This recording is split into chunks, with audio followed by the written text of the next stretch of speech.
ആദ്യത്തെ ടിപ്പ് വാഴപ്പിണ്ടി അല്ലെങ്കിൽ വാഴക്കായൊക്കെ നമ്മൾ വൃത്തിയാക്കുന്ന സമയത്ത് കയ്യിൽ കറ വരാറുണ്ടല്ലേ, അത് ഒഴിവാക്കാനായിട്ട് അടിപൊളി ഒരു സൂത്രമുണ്ട്.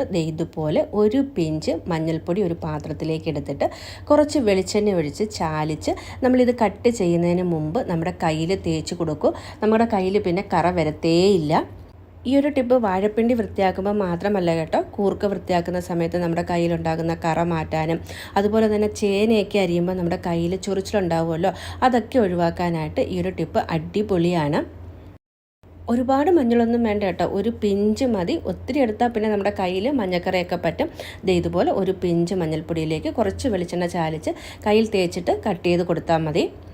അതുപോലെ തന്നെ വാഴപ്പിണ്ടി നമ്മൾ തോരനൊക്കെ കട്ട് ചെയ്തെടുക്കുമ്പം പെട്ടെന്ന് കറുത്തു പോകാതിരിക്കാനും ഒരു സൂത്രമുണ്ട്. ഇതുപോലെ കുറച്ച് വെള്ളത്തിലേക്ക് 1 ടേബിൾ സ്പൂണോളം തൈര് ചേർത്ത് നല്ലപോലെ മിക്സ് ചെയ്തെടുത്തിട്ട് ഈ വെള്ളത്തിലേക്ക് നിങ്ങൾ വാഴപ്പിണ്ടി ഒന്ന് കട്ട് ചെയ്തിട്ട് കൊടുത്തു നോക്കൂ. എത്ര സമയം കഴിഞ്ഞാലും ഇതിൻ്റെ കളറ് ചേഞ്ച് ആവത്തില്ല. ഇതുപോലെ വൈറ്റായിട്ട് തന്നെ ഇരിക്കും. വാഴപ്പിണ്ടിയും വാഴക്കൂമ്പും ഒക്കെ തോരൻ വെക്കാനായിട്ട് ഇതുപോലെ അരിയുമ്പം അതിലൊരു നൂലുണ്ടല്ലോ, അതെടുക്കാനായിട്ടുള്ള എളുപ്പ വഴി നിങ്ങൾക്കറിയാമെങ്കിൽ കമൻറ്റ് ചെയ്യാനായിട്ട് മറക്കരുത്. ഇനി നമുക്ക് അടുത്ത ടിപ്പ് കണ്ടു നോക്കാം. ഇപ്പം ചൂടുകാലമാണല്ലോ, നമ്മൾ പുറത്ത് പോയിട്ട് വരുമ്പം നിറയെ നാരങ്ങയൊക്കെ വാങ്ങിക്കൊണ്ട് വരും. അപ്പം പിഴിയാനായിട്ട് നാരങ്ങ എടുക്കുന്നതിന് മുമ്പ് ഒന്നുകിൽ കിച്ചൺ കൗണ്ടറിൻ്റെ മുകളിലോ അല്ലെങ്കിൽ ഡൈനിങ് ടേബിളിൻ്റെ മുകളിലോ നാരങ്ങ ഇതുപോലെ ഒന്ന് ചെയ്തതിന് ശേഷം നാരങ്ങ നമ്മൾ മുറിച്ച് പിഴിയുകയാണെങ്കിൽ നല്ല നീര് കിട്ടും കേട്ടോ. അതുപോലെ ചില സമയത്ത് നമ്മൾ നാരങ്ങ വാങ്ങിക്കൊണ്ട് വരുമ്പം കല്ലൻ നാരങ്ങയായിരിക്കും, കത്തി പോലും കയറത്തില്ല. അങ്ങനെയുള്ള നാരങ്ങ പിഴിയാൻ എടുക്കുന്നതിന് മുമ്പ് ഇതുപോലൊരു പാത്രത്തിൽ ഇളം ചൂടുവെള്ളം ഒഴിച്ചിട്ട് അതിലേക്ക് നമ്മൾ നാരങ്ങയിട്ട് ഒരു 5 മിനിറ്റ് അടച്ച് വെച്ചാൽ മതി. ഒരുപാട് ചൂടുവെള്ളം എടുക്കരുത് കേട്ടോ. ഇളം ചൂടുവെള്ളം നമുക്ക് കൈക്ക് താങ്ങാൻ പറ്റുന്നൊരു പരുവമുണ്ടല്ലോ, ആ ഒരു പരുവത്തിൽ വെള്ളം എടുത്തിട്ട് അതിലേക്ക് നാരങ്ങയിട്ട് അടച്ച് ഒരു 5 മിനിറ്റ് വെച്ചതിന് ശേഷം എടുത്ത് പിരിഞ്ഞു നോക്കും. നല്ല പോലെ നീര് കിട്ടും. ഇതേ കണ്ടില്ലേ, ഒരു 5 മിനിറ്റ് കഴിഞ്ഞ് നമ്മൾ തുറന്ന് നോക്കുമ്പം നാരങ്ങ നല്ല സോഫ്റ്റായിട്ട് കിട്ടിയിട്ടുണ്ട്. അപ്പോൾ ഈ ഒരു ടിപ്പ് നിങ്ങൾക്ക് ഇഷ്ടപ്പെട്ടിട്ടുണ്ടെങ്കിൽ തീർച്ചയായിട്ടും ഇപ്പം തന്നെ ഒരു ലൈക്ക് നൽകാനായിട്ട് മറക്കരുത്. ഇനി നമുക്ക് അടുത്ത ടിപ്പ് കണ്ടു നോക്കാം. നമ്മുടെ എല്ലാം വീട്ടിൽ ഇതുപോലെയുള്ള ട്രാവൽ ബാഗ് ഉണ്ടല്ലേ.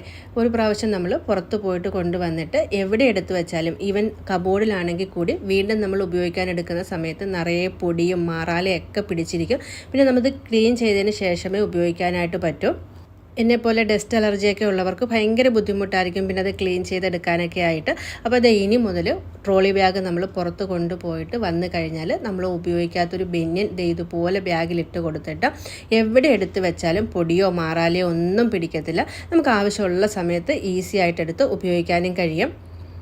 കാണാനും നല്ല ഭംഗിയാണ്. ഇനിയിപ്പം കബോർഡിലൊക്കെ ഇത് വെക്കാനുള്ള സ്ഥലമില്ലെങ്കിൽ ഇതുപോലെ ഒന്ന് അടുക്കി വെക്കുകയാണെങ്കിൽ അടിപൊളിയായിരിക്കും അല്ലേ. അടുത്തിട്ടിപ്പോൾ നമ്മൾ പാലൊക്കെ കാച്ചി കഴിഞ്ഞാൽ പാത്രത്തിൻ്റെ അടിയിൽ പറ്റി പിടിച്ചിട്ട് അത് ക്ലീൻ ചെയ്തെടുക്കാനായിട്ട് നമുക്ക് നല്ല പാടായിരിക്കും അല്ലേ. സ്ക്രബ്ബറൊക്കെ ഉപയോഗിച്ച് ഉരച്ച് തേച്ചൊക്കെ കഴുകിയെടുക്കേണ്ടതായിട്ട് വരാറുണ്ട്.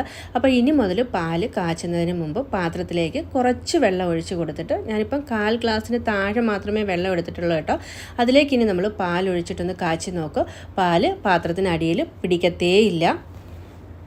അതുപോലെ തന്നെ നമ്മൾ പാല് തിളപ്പിക്കാനായിട്ട് വെക്കുമ്പം പാല് തിളച്ച് വരാറായി പെട്ടെന്ന് നമുക്ക് കാളിംഗ് ബെല്ലടിച്ച് അതല്ലാന്നുണ്ടെങ്കിൽ നമുക്ക് സ്റ്റൗവിൻ്റെ അടുത്തു നിന്നൊന്ന് മാറണം എന്നുണ്ടെങ്കിൽ ഇതുപോലെ ഒരു സ്റ്റീലിൻ്റെ സ്പൂണ് പാലിലേക്ക് ഇറക്കി വെച്ചിട്ട് ഫ്ലെയിം സിമ്മിലാക്കുകയാണെങ്കിൽ കുറച്ച് നേരത്തേക്ക് പാല് തിളച്ച് പുറത്തേക്ക് പോകില്ല. ചൂട് ചായ അല്ലെങ്കിൽ പാലൊക്കെ കുഞ്ഞുങ്ങൾക്ക് കൊടുക്കുന്ന സമയത്ത് അതിൻ്റെ ചൂട് കുറയാൻ വേണ്ടിയിട്ട് ഇതുപോലെ ഒരു സ്റ്റീലിൻ്റെ സ്പൂണ് ഗ്ലാസ്സിലേക്ക് ഇട്ട് കൊടുത്താലും പെട്ടെന്ന് ചൂട് മാറിക്കിട്ടും കേട്ടോ. ഇനി നമ്മൾ തംബ്നെയിലിൽ കണ്ട ടിപ്പാണ് കേട്ടോ. നമ്മുടെയൊക്കെ വീട്ടിൽ വർക്കാവാത്ത ബാറ്ററികൾ ഉണ്ടാവാറുണ്ട്. ക്ലോക്കിൻ്റെ ആയാലും റിമോട്ടിൻ്റെ ആയാലും വാങ്ങിച്ച് കുറച്ച് നാൾ കഴിഞ്ഞാൽ അത് പ്രവർത്തിക്കാതാവും. പിന്നെ നമ്മളത് എടുത്ത് കളയാറാണ് പതിവ്. പക്ഷേ ഈ ഒരു സൂത്രം നിങ്ങൾ ചെയ്യുവാണെങ്കിൽ പ്രവർത്തിക്കാത്ത ബാറ്ററിയും നമുക്ക് വീണ്ടും റീചാർജ് ചെയ്ത് എടുക്കാനായിട്ട് കഴിയും. കുറച്ച് ദിവസത്തേക്ക് ആ ബാറ്ററി നമുക്ക് വീണ്ടും പുതിയ ബാറ്ററി പോലെ തന്നെ ഉപയോഗിക്കാനായിട്ട് പറ്റും. അതിനായിട്ട് ഞാൻ ആദ്യം തന്നെ കുറച്ച് വെള്ളം തിളപ്പിക്കാനായിട്ട് വെച്ചിട്ടുണ്ട്. നല്ല വെള്ളം തന്നെ എടുക്കണം കേട്ടോ, ബോർവെല്ലിലെ വെള്ളമൊന്നും എടുക്കരുത്. നല്ല പോലെ വെട്ടി തിളച്ചതിന് ശേഷം അതൊരു പാത്രത്തിലേക്ക് നമുക്ക് ഒഴിച്ചു കൊടുക്കാം. ഇത് സയൻസാണ് കേട്ടോ. ഇതിനകത്ത് നമുക്ക് പേടിക്കേണ്ട യാതൊരു കാര്യവുമില്ല. ധൈര്യമായിട്ട് തന്നെ നമുക്ക് ചെയ്യാവുന്നതാണ്. ഇനി ഈ ഒരു വെള്ളത്തിലേക്ക് നമ്മൾ 1 ടേബിൾ സ്പൂണോളം അടുപ്പിച്ച് ഉപ്പാണ് ഇട്ട് കൊടുക്കുന്നത്. പൊടിയുപ്പ് തന്നെ എടുക്കണം കേട്ടോ, കല്ലുപ്പ് വേണ്ട. പെട്ടെന്ന് തന്നെ ഈ ഒരു വെള്ളത്തിൽ നമുക്ക് ഉപ്പ് അലിയിച്ചെടുക്കണം. കല്ലുപ്പാവുമ്പം അത് അലിഞ്ഞ് കിട്ടാനായിട്ട് കുറേ സമയം പിടിക്കും. അതുകൊണ്ടാണ് പൊടിയുപ്പ് മതിയെന്ന് പറഞ്ഞത്. അതിനുശേഷം നമ്മുടെ വർക്കാവാത്ത ബാറ്ററി നമ്മൾ ഇതിലേക്ക് ഇട്ട് കൊടുക്കുകയാണ് ചെയ്യുന്നത്. അപ്പം നിങ്ങൾക്ക് ലൈവായിട്ട് തന്നെ റിസൾട്ട് കാണാനായിട്ട് കഴിയും. ഒരു കെമിക്കൽ റിയാക്ഷനൊക്കെ നടന്നിട്ട് ഒരു ബബിൾസൊക്കെ ആ ഒരു ബാറ്ററിയിൽ നിന്ന് വരുന്നത്. ഈ വീഡിയോയിൽ കൂടെ എത്രത്തോളം നിങ്ങൾക്ക് ലൈവായിട്ട് ആ ഒരു റിസൾട്ട് കാണാൻ പറ്റുമെന്ന് എനിക്ക് അറിയില്ല. എന്തായാലും നിങ്ങളുടെയൊക്കെ വീടുകളിൽ വർക്കാവാത്ത ബാറ്ററി ഉണ്ടാവുമല്ലോ, അത് ഒരെണ്ണം എടുത്തിട്ട് ധൈര്യമായിട്ടൊന്ന് ചെയ്ത് നോക്കൂ.